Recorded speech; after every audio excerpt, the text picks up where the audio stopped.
You felt like you said, Mom, back off. Dad, give me some space. You guys, let us have a moment here. And they wouldn't. No matter what you said, no matter what you did, they were still there, hovering. Hi there, welcome back to the Mind Your Boundaries podcast, episode number 10. I'm your host, Jessica Miller, and today we're diving into America's silent epidemic where adult children are going no contact with their parents. Now just imagine, so let's all get in the right frame of mind. Imagine that you're a parent, even if you're a young mom, and even as you're watching this, you can hear little Johnny in his crib just kind of stirring a little bit on the baby monitor. You can't even fathom that in 21 years, little Johnny goes no contact with you because you would never do anything wrong. Still humor me and imagine this, because trust me, every parent that I've talked to, they've told me, I don't know what I did wrong. All I did was sacrifice myself and give my kids everything they could have ever wanted, and I'm still shut out. So imagine you're a parent, maybe your adult child has partnered up, so now you have a new in-law, and then they welcome a baby or two, and all of a sudden it's like you have no clue what happens, and boom, the door is shut, the phones go silent, and you're cut off. What do? Most grandparents do the one thing that's wrong, that's prolonging the separation, and I'm going to tell you exactly what that is when we get to that part in today's episode. Now, I didn't realize that this was such an epidemic until I posted a short 60-second reel on Instagram, and it blew up, and I got bombarded with parents reaching out to me, well, both sides, right? But mainly parents just desperate to figure out, how do I get back in touch or build a bridge to my adult child? Or this happened to me and I don't even know where to start or how to repair things. And the resounding theme in everyone that reached out was, I don't even know what I did. And I was so overwhelmed by this because I had no idea.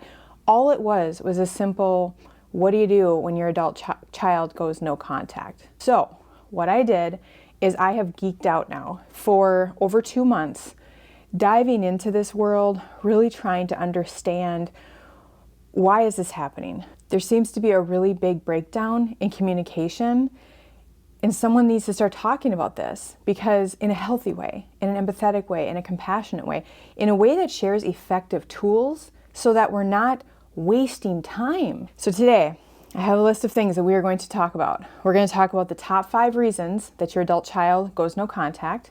We're also going to talk about things to consider if you're the adult child, things to consider if you're the parent and your adult child goes no contact. We're going to dive deep into one subset, so one particular group of people that are going no contact that's causing the silent epidemic in America.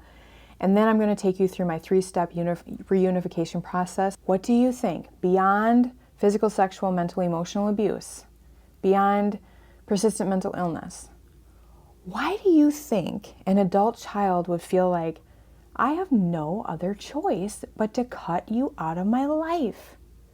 What would lead to this? So hopefully you got your guesses in. Let's go through the top 5 reasons that cause adult children to go no contact or estranged from their parents. Divorce. Divorce is never pretty.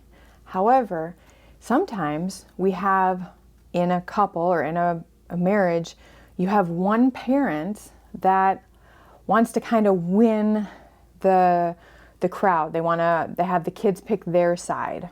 And so they'll talk bad about the other parent. They'll talk bad about that parent. They'll talk bad about any future partners that parent wants to partner up with. And what tends to happen is resentment either builds towards the parent that's getting talked bad about or poorly about, or what frequently happens is it backfires. And the parent that has put the child through that for all those years, talking poorly about their mom or talking poorly about their dad, it backfires and the kid gets old enough to realize what you've done to them, and now they resent you. They resent you for doing that to them. They also resent you from stealing moments of joy with that other parent because they were mad at them because you made them feel that way. So that is a very big factor, is divorce and how that plays out, and how parents talk to their kids about the exes and about future partners that the ex might bring into the home. So be careful. If you are going through a divorce, recently divorced, and you have children, don't go down that route. The next one I don't think is going to be a surprise to anybody, and it is when a new son or daughter-in-law comes into the picture. And so this is because there's new values, new ideas, new beliefs, a new way of living life. And they don't understand, they don't agree, and they upheaval or really make a crack in the foundation, and there's a divide made. And as the divide is getting made, instead of helping, sometimes parents can feel so desperate that they accidentally pour fire on it, and that's where the no contact comes in, because they end up exploding it when they're trying to really get their child to understand that their new partner is trying to turn them against the parents. You know, they're like, Johnny, like, Lindsay's trying to take you away from us. And Johnny's like, oh my gosh, this is exactly what Lindsay said you were going to do. And all the pressure you're putting on Johnny to get him to pick your side ends up blowing up and making it like where you cut off. So it could only be the son or daughter-in-law, but it tends to be a combination of, once you start to feel your adult child pull away because of that new in-law, you get so desperate and you try to hang on and convince them and make them see the light. And that's what gets the final straw, where they cut the ties and estrangement begins. Crappy therapists. That's the third thing that leads to estrangement. Being a therapist, I know my job is a very delicate dance. So when somebody comes in and they're struggling with whatever, a typical way for me to start our relationship is I need to know their experiences up until the point that they're sitting on my couch. I need to know about their experiences, any mistaken beliefs. I need to know a little bit about their childhood. All that helps me understand how they see the world and their relationship with the people in their lives. Sometimes you can get a therapist that just digs and digs and digs because it's low-hanging fruit. Like, it's very easy to just dwell on childhood stuff and not actually get to the part where you're focusing on, now what are you going to do with it? You know, like, yeah, this might have happened to you. Now what? Or this might have happened to you. Let's create some understanding. Let's get to the acceptance piece, the forgiveness piece, and heal and move on and go on with your life. Sometimes it's just stuck on the bad. If your adult child entered therapy and then all of a sudden you're on the chopping block, you may be experiencing this one where maybe they just don't have like the best therapist. The fourth reason why adult children go no contact or estranged from their parents is addiction or mental illness. And this is where the adult child, struggles with either one, and it gets to a place where the parent has to have a limit. For example, if the parents set a limit on helping a child addicted to drugs or addicted to alcohol and gambling, like, we're not going to give you any more money, Trevor. Like, we're not going to give you any more, we're not going to bail you out of credit card debt, Sophia. Like, that kind of thing, that can mean that your adult child just cuts you off because they feel like you're not helping them anymore, or they feel like you don't love them anymore, when in fact, tough love is what they needed. Like, you do need to set boundaries as parents when it comes to your adult child's addiction or mental illness. And I'm sure when you do these things, you also have a third party, like a neutral third party, helping you along. Like, parents don't do this lightly. They don't say no to their child with like struggling with addiction lightly. They usually go through years of lots of financial struggles with their child, or even just abuse put onto them because of their struggles. And then they get to a point where they realize, okay, we've done this pattern so many times and it's not helping our child. We need to change things up. It's the hardest thing a parent has to do.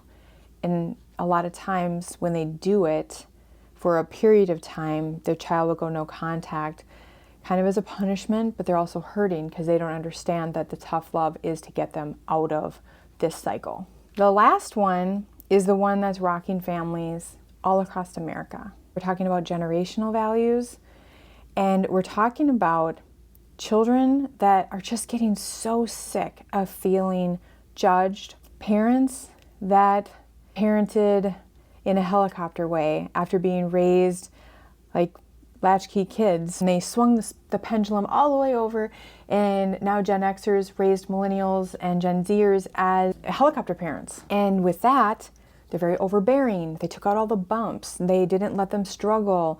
And they really overparented to the point that even though your adult child is an adult, you're still stepping on toes. You're still taking over too much to the point where they feel like there isn't room for me to be myself and to have my own life and my own autonomy and be an individual with you here, to the point that I have to cut you out.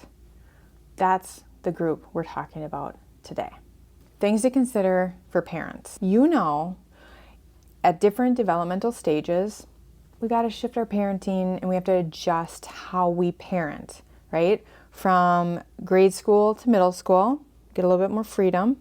From middle school to high school, more freedom. And then from high school to college, basically they're an adult now. And then after that, from college into an adulthood and beyond, it's more like you're their friend. You go from being their coach to their cheerleader. So now you're on the sidelines. And it's different, and sometimes it's very difficult for parents that have been helicoptering, overbearing, where their kids have been their life. Like parents that sacrificed their own hopes and dreams for their children and did the traveling soccer, the traveling hockey. All they did was kids, kids, kids, and they don't have an identity beyond their kids. You're in the danger zone of putting too much pressure on your adult child. You are in the danger zone. You're in the area where you could get cut off because you're still being too much, because you don't have anything else to go back to. Because the transition of your college kid going out and becoming an adult, pairing up with this significant other, making babies, having a family of their own, you don't really know where your purpose is or what your purpose is in life anymore if you're not their mom, like hands-on mom. And if you're struggling with that transition, really heed this warning and find a community group that you can join. Find some activities you can plug yourself into. Figure out something else that can take up your focus and start to show your child, your adult child, I believe you have this and I have all the confidence in the world. And I definitely have gone from being your coach to your cheerleader, and I will be here if you need me, and I will only give my opinion if you ask. If I don't like your partner that I think is getting very serious and could be my new in-law, I will not open my mouth unless you ask me. And then I'll even verify, are you sure you want to know what I really think? And if they're like, yeah, I really need to know, then give it to them. But truly, that transition to adulthood, you're just their friend now. I want to show you this before we continue. This was things to consider for parents. This is things to consider if you're the adult child going no contact. Again, on the estrangement equation, your parent, if you have estranged from your parent, and again, we're not talking about any sort of clinical definition of abuse, you really need to understand what your parent is going through. Like it's like a death to them, and yet you're still alive. So, kids, peers, your parents did the very best with what they had to raise you. Even if it wasn't great, you have to know, deep down in your gut, you have to know They didn't mean to do any damage. They truly were trying to raise healthy, happy kids. That was their point. Like, that was their whole purpose. Even if you had the most selfish parents, know that it's the way that they're wired. Like, they see the world still, like last time I talked about how they see the world, where how the world impacts me, and you show up in the world and you're looking at them through the lens of how I impact the world.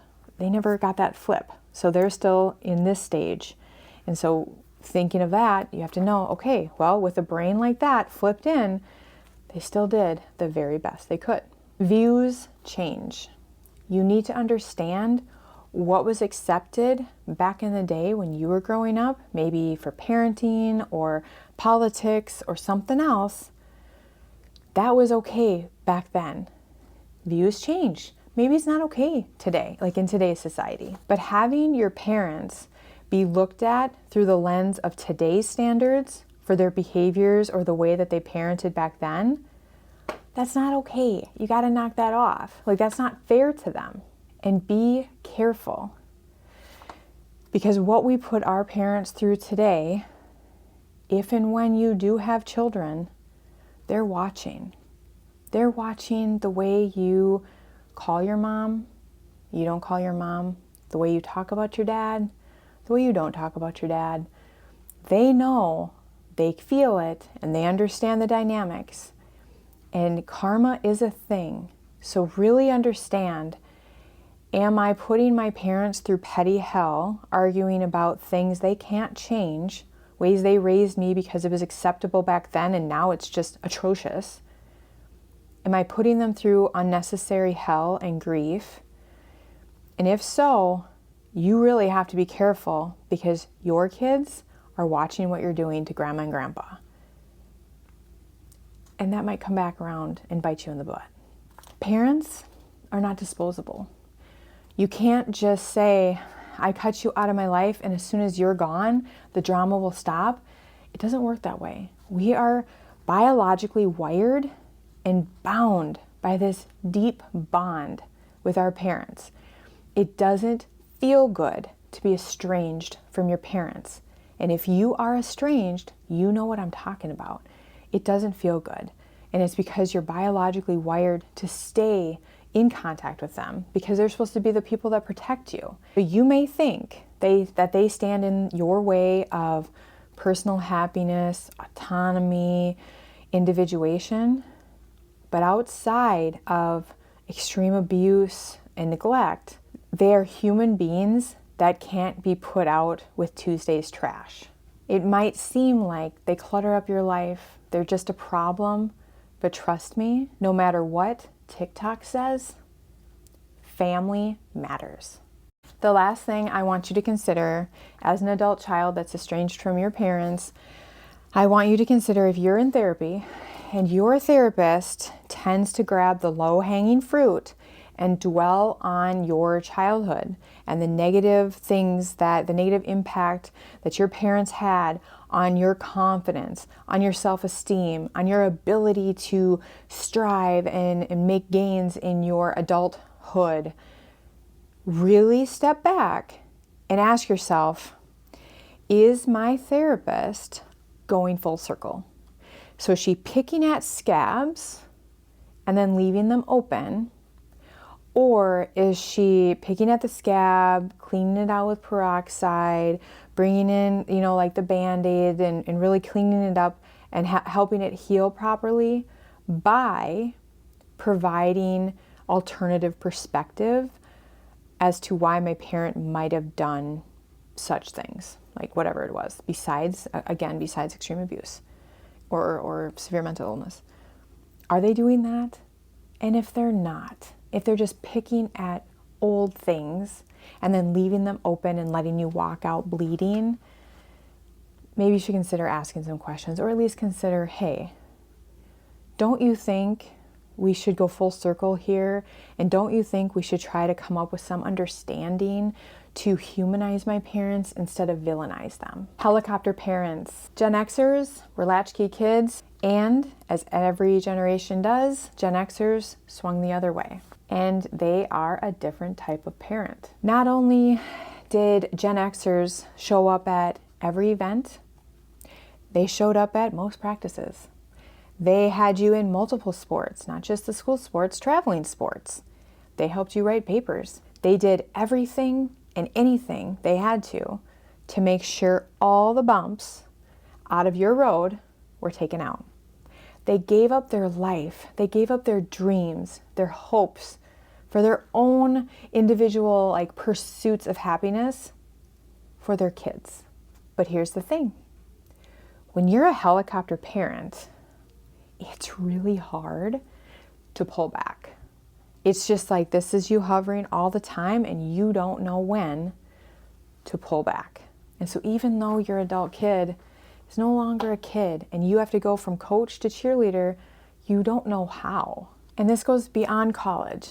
We're talking about helicopter parents tend to get discouraged and control who your child votes for, where your kid decides to get a career, where they're going to buy their house, what kind of house they're going to buy, how they're spending their money. You want to have a vote on every single thing they do, and you want them to listen because you feel like you know your child best. And so you're kind of overbearing. It's too much.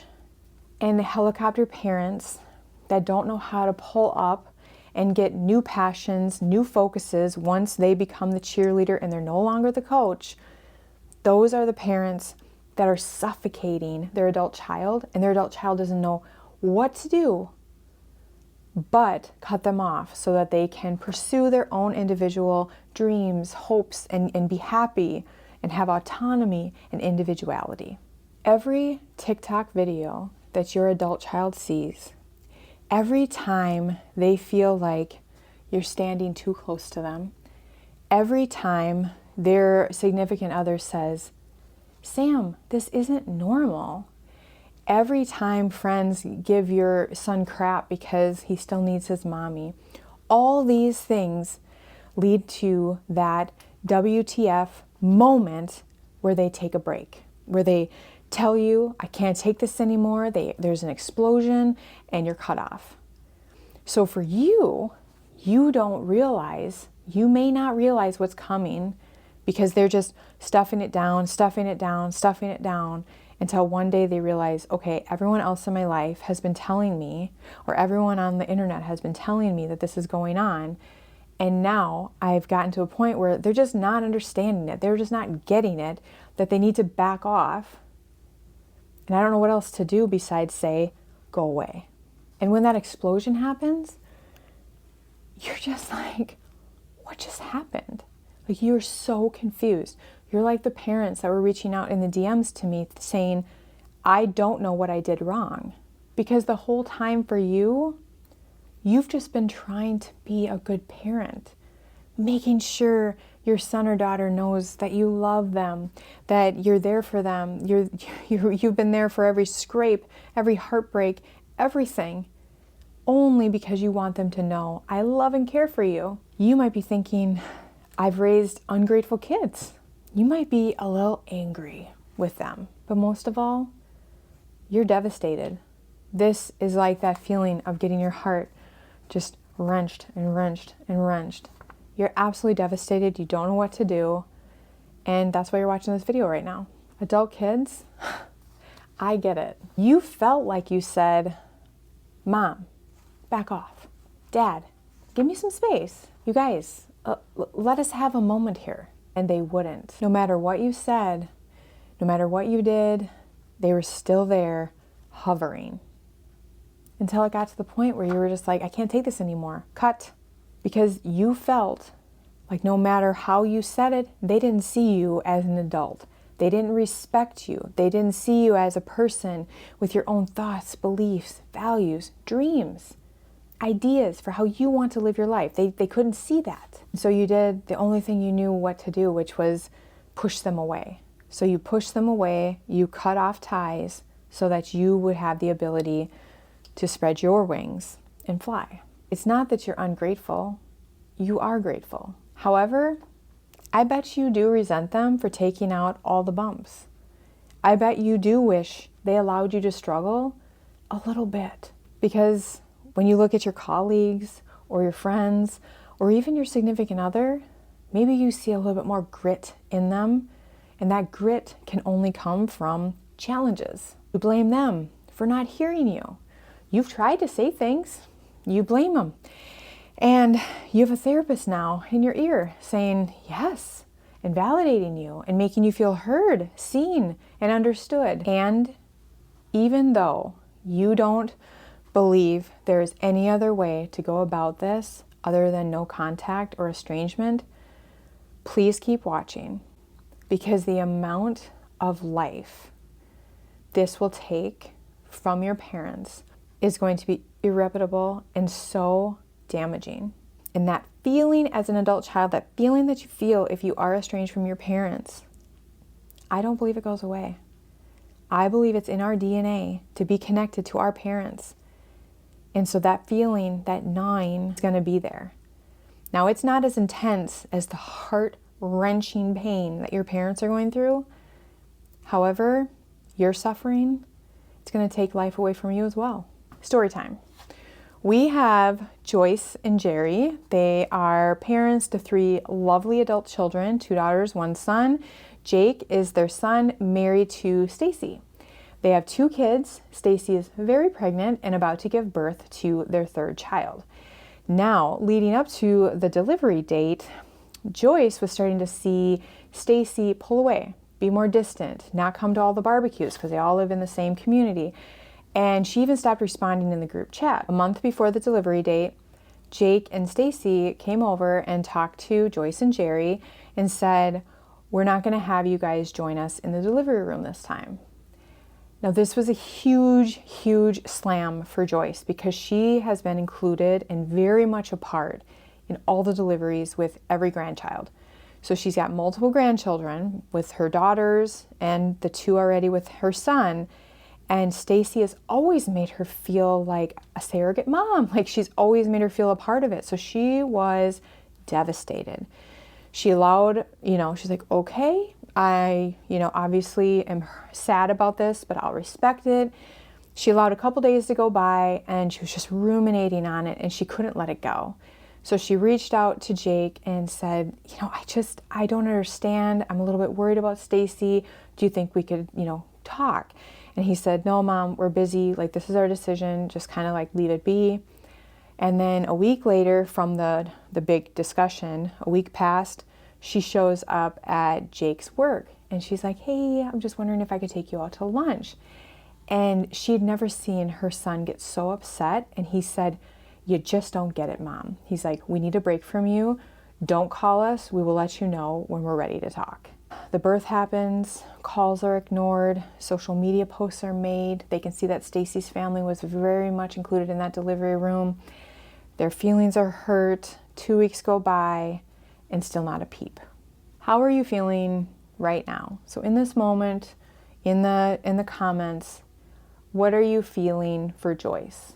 Are you feeling sad? Are you feeling like she was overstepping? Are you thinking there's definitely another side to this story? Well, let's find out. Jake always has known that his mom is a little bit neurotic. She's very anxious, likes to have control of things. She worries a lot, and she puts a lot of pressure on Jake to manage her own stuff. Now, of course, Joyce isn't aware of this, but Jake certainly is. And he and Stacy were, frankly, burnt out. He thought he'd given her plenty of warnings, and to him and Stacy, she just kept pushing. He thought he set boundaries, and she kept crossing them. And finally, Stacy had enough and said, "You need to let her know she's no longer allowed in the delivery room." When Joyce did her usual thing and questioned him, that's when it was his final straw, and he was like, "Oh my gosh, you're never gonna change." Right? It just sucks. It's so sad. Joyce doesn't know what she's done wrong. Stacy and Jake feel like they had no other option. And here Joyce and Jerry sit with me trying to figure out what can we do to get back into their life. So now we're going to dive into the 3-step reunification process that I help them facilitate. I want to preface this 3-step process is not for family members with untreated mental illness. For example, if you have had just a lifetime full of run-ins and challenges with your adult child, and maybe they're very explosive at you, or they've always made you feel like you're walking on eggshells, go back to episode 7, watch that with how to set boundaries with high conflict personalities. And my best recommendation for you is family therapy if your adult child is willing to commit to that. When Joyce and Jerry came in, she was absolutely devastated, and she felt like Jake and Stacy had just moved on and they didn't even need them anymore. Stacy's parents just moved in and they were tossed out with the trash. And I had to reassure her that we are biologically wired and bound to our parents. So even though it didn't seem like it through social media, that it was just eating Jake alive, I reassured her that that gut ache, that punch in the gut, he was definitely feeling that. He was definitely feeling the weight of the world on his shoulders. He might not have been feeling the wrenching of the heart like she was, but he wasn't having a good time with this either. So if your adult child has done what Jake did to Joyce, please know that this most likely will not be forever, that this is for a period of time, because eventually we get sick of a new kind of struggle. Like, we think we're saying goodbye to the drama and the struggle and the hardship, but we've just welcomed in a different type of struggle. So we haven't fixed the problem. So please just try to find comfort in that if you are newly in this situation. Here are the steps, and then we'll dive deep into what they are. Step 1 is you need to get them to crack the door to start the conversation. Step 2, the meeting. And step 3, don't bring up the grandkids. For Joyce, I recommended that she send a text every 7 to 10 days just to check in and to see if Jake and Stacy were ready to talk. Chances are, just like her, you're gonna get ignored. She got ignored and ignored and ignored, and she felt like, I'm getting punished, and this is probably extending the estrangement because I'm burdening them or bugging them. And I said, nope, keep it up. Like, you're the parent, so you need to keep making sure they know, like, every 7 to 10 days, I'm still here, I'm still here, I'm still here, nice and consistent.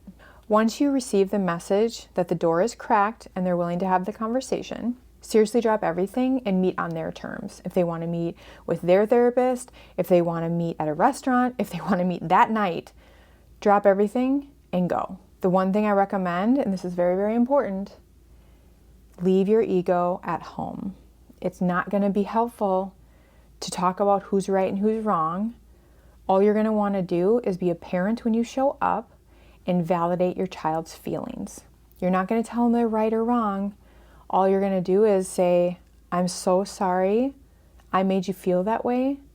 I would never want to make you feel that way, and I'm so happy you've brought this to my attention. Step 2, the meeting. That's exactly what I instructed Joyce and Jerry to do, is to validate their feelings, make Jake and Stacy feel seen, heard, and understood. I know what you're thinking right now. As a parent of estranged children, you're thinking, I've tried that. Or you're thinking, what if I've done nothing wrong? I'm not going to apologize for something I didn't do. Joyce said, like, she bucked at me and she said, I don't even think I did anything wrong. Why would I start off the conversation by apologizing? And I responded, because something you did unintentionally set them off.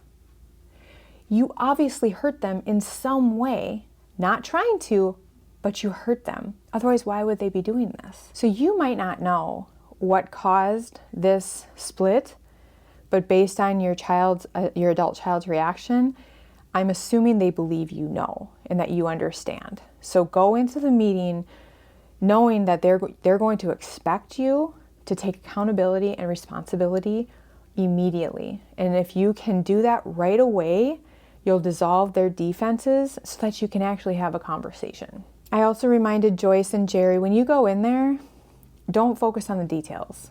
So if they say, this is what you do at such and such time, this is what you did, and they start talking about it, don't say, I was never even in the kitchen that night. I have no idea what you're talking about. If you go into the details, you're going to get lost in the weeds. Think of details like weeds or quicksand. Stay away from them. Instead, focus on In their reality, they believe I did this. How would that have made them feel? They believe I did this. So even if I don't remember, how are they feeling right now? Even when they're telling me, like, how would that make me feel if that happened to me? And identify the feeling. Don't get lost in the details. Maybe you said something about their parenting and it made them feel inferior or not good enough. You would just say, I am so sorry for doing that. I never would want to make you feel like you're an incompetent parent. I believe you're a very good parent, and that's my bad. I should not have done that. And I will definitely mind my P's and Q's going forward. Their truth and your truth are very likely going to be different. That's okay. You don't need to connect and fully agree on the truths or the details. You can be right, or you can have a relationship with your child. And like my dad always used to tell me, not everybody needs to know you're right for you to be right. For Joyce, this was really hard because her daughter-in-law, Stacy, let her know that she felt extremely judged by Joyce. She felt like Joyce talking about her daughters and the way her daughter was parenting, like her daughters were parenting their kids, she interpreted that as Joyce saying, you're not doing a good enough job, Stacy. Joyce was like, this is hogwash. I don't believe this. This never even happened. However, because she knew and she was prepped based on our sessions to leave her ego at the door and not focus on the details, she said, I am so sorry if what I said made you feel this way. I truly didn't mean to make you feel this way, and I would never do that on purpose. I'm really sorry. I will definitely mind my P's and Q's going forward. In that moment, she's telling the truth. She's not talking about right or wrong. She's not arguing the details. All she's doing is telling her the truth. I would never intentionally mean to make you feel like a bad mommy, and so I'm so sorry for that. Step number 3. Now, if you've made it here and you heard me in the beginning, with the grandparents, I want you to perk up. If you're doing something else and you're multitasking, come back, because this is the biggest secret in shortening up the duration and getting back in connection and reunifying with your family. And this is it. Step number 3, do not bring up the grandkids. What I have experienced over and over and over again is grandparents try to pander to their adult child's soft hearts, and they say, okay, they would say, Jake, okay, you can be mad at us, but please don't punish our grandbabies.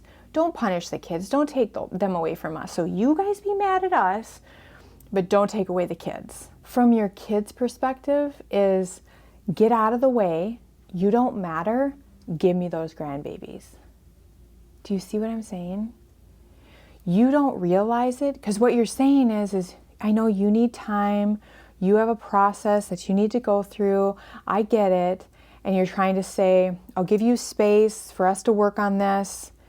But what your son hears or your daughter hears is, you're not as important as those grandbabies. So we can be in conflict. I don't care. Just make sure you give me those kids. And it makes them feel so hurt, because they're still your kid and they want to feel like they matter and that they're important. So no matter what you do, when you're asking for this meeting, when you're asking to really get to know what you did wrong, take accountability, all that stuff, never, ever, ever bring up the grandkids.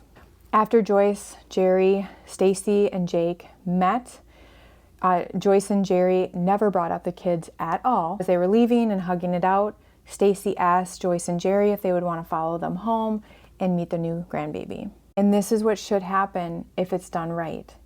If you get the door to crack open, step number 1, have the meeting, make sure your adult child and their significant other feels seen, heard, understood, and validated. You take accountability. You apologize for making them feel that way. You've never intentionally would make them feel that way, but you never bring up the grandbabies.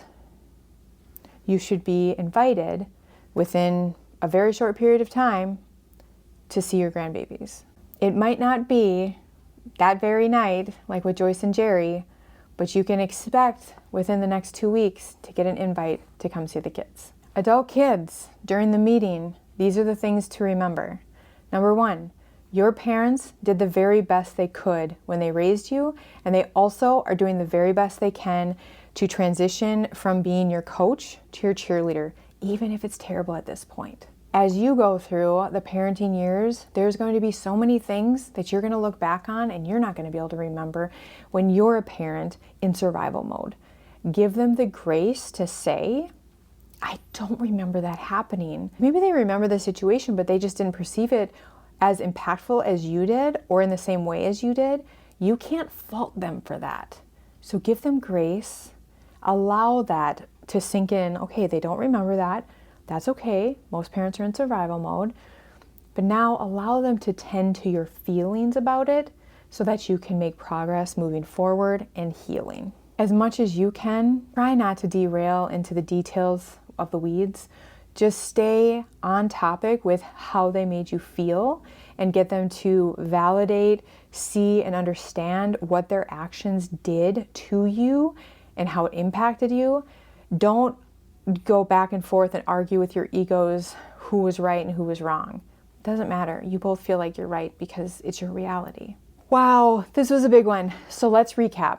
Parents, when your child goes to be an adult, don't give your opinion unless it's asked for. If you don't like the person your child has chosen to marry, don't say anything unless they ask for your opinion. Treat them like you would a friend and respect their views and opinions. Things to keep in mind as adult children. Parents do the best they can with what they know in that moment. So they do the best they can until they know or learn a new way. Views change. Don't ask your parents to look back and review what they did to you through the lens of today's standards. Parents are not disposable. The gut ache, the weight of the world on your shoulders, that tightness in your chest, it doesn't just go away. Question your therapist that only picks at the scab and doesn't go full circle to try to help you gain a new perspective, understanding, and heal to help you move forward. Really question if all they do is pick and validate, pick and validate. If you are a parent and your adult child and their significant other goes no contact, here are the 3 steps that you need to do. Step number 1, reach out via text or phone call every 7 to 10 days. Just making sure that your adult child knows I'm still here and I'm ready to talk whenever you are. Step number 2, when the door is open and you're at the meeting, make sure you focus on their feelings and validate them. Step number 3, do not bring up the grandbabies. Lastly, if you are the helicopter parent, if you did everything right for your child and sacrificed your own identity, and the only thing you can think of when you think of yourself is you're a mom, I beg of you to do these things. Get your own therapist. Explore your own personal identity. Revisit who you were before you became a mom. What were your hopes and dreams? What did you want to do? Like, what interests you? So get into therapy. Do some self-discovery work, start trying out different hobbies, get involved in your community, really get connected with other things besides your children so that they can see the pressure's off. We have room to be autonomous individuals, and my parents are good. They got their own thing going on over there. It's the best thing that you can do. My last and final thought with this, and I'm sure we'll revisit it, is please have grace with each other. Oh, it just breaks my heart that this is actually a thing. And I really hope that by talking about it more and more and more and bringing a different light to it, we can try to help families build bridges, break down these barriers, and help adult children get the communication skills they need and the tools they need to effectively talk to their parents, set up appropriate boundaries, hold the boundaries, and then continue on living a great life with your parents involved. Until we meet again, make sure you mind your boundaries.